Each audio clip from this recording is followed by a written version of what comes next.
Bölümді алып қалада жүрміз.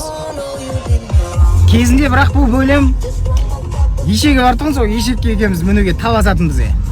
Ол еще кішкене ешектің құйрығын шұқып, бір бәле қылып, тоңқытып, в общем, неше нәрсе істейтін. Ол есіңде ма? А? Қазір кішігірім ялқап, солидный жігіт болғатты Шымкентте. Шымкент енді бөлек болып тұр енді. Короче, ақыры Шымкентте жүрмін, бір адамды қуантқым келіп тұр. Қуантқанда кішкене необычно қуанту. Мен осы машинамен қазір қалада жүремін. Такси ұстап тұрған апай болса, адресіне дейін апарып тастаймын. Тараз болса Тараз, Шымкент болса Шымкент, айтақ Шымкентеміз ғой.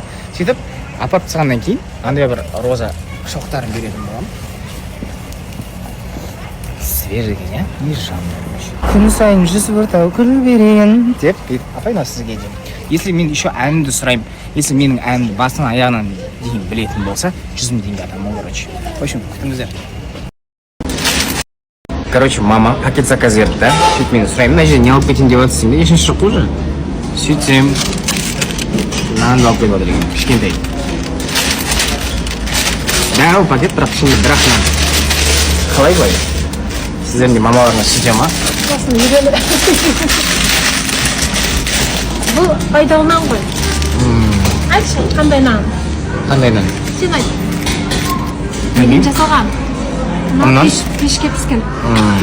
Пешке піскен нан екен, сол үшін.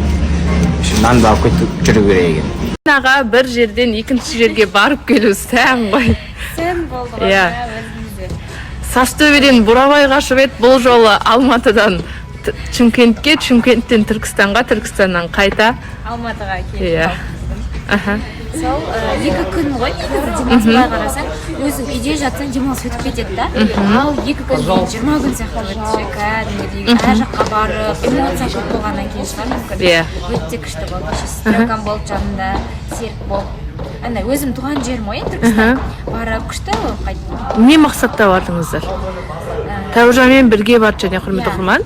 Тәуіржанмен кездесу сондай, кездесуді ерекше ұйымдастырғысы келген. Ол бір ешқандай жұмыс жоқ ол жақта. Ештеңе емес, просто қыдырып демалып келгісі келген. Сіздің көңіл күйіңізді туған жеріңізге барып көтергісі келген шығар, иә? Міндетті түрде эфирді көріңіздер, эфирде